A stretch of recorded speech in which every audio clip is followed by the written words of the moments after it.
আসসালামু আলাইকুম। কয়েকটা জিনিস আপনাকে মাথায় রাখতেই হবে। আপনি যদি লাইফে ভালো থাকতে চান, শুধু চাকরি দিয়ে আসলে ভালো থাকা যায়। বাট নুন আনতে পান্তা ফুরায় বলতে একটা কথা আছে না? সেটা। এজন্য আপনাকে কি করতে হবে?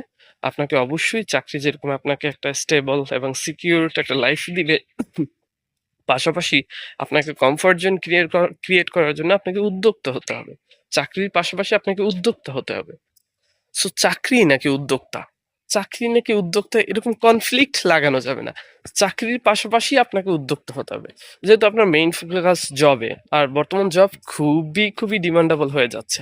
নবম জাতীয় পে স্কেল দেওয়ার মাধ্যমে চাকরির বাজারটা আরো বেশি ডিমান্ডেবল, আরো বেশি গ্রহণযোগ্য করে তোলা হয়েছে।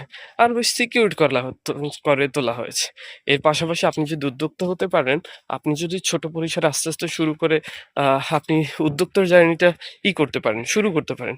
সো আপনার কমফোর্ট জোন ক্রিয়েট হবে, আপনার সিকিউরড লাইফ ক্রিয়েট হবে। সো এরপরে আসলে একজন মানুষের আর কিছু চাওয়ার থাকে না। সরকারি চাকরিতে যেহেতু সময় তুলনামূলক কম দিতে হয় অন্যান্য সবকিছুর ক্ষেত্রে। আপনি বিজনেসে আপনার ইনসিকিউরিটি আছে, বিজনেসে আপনার আ লাভ লোকসান আছে। বিজনেসে অনেক ধরনের আছে, হ্যাঁ? যাবতীয় যেই ব্যাপারগুলা থাকে অবশ্যই প্রফিট আছে।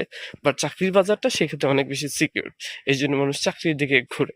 এবং চাকরির বাজারটা কমফোর্ট, এখানে পদমর্যাদা বেশি, সোসাইটিতে মানুষের ডিমান্ড থাকে, সোসাইটিতে মানুষের ভ্যালু থাকে।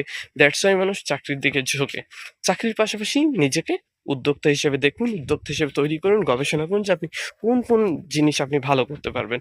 সেই জিনিসগুলো আস্তে সেই জিনিসগুলো শুরু করুন বিন্দু থেকে। এখন থেকেই শুরু করুন। তাইলে অনেক বেশি এগিয়ে যাবেন।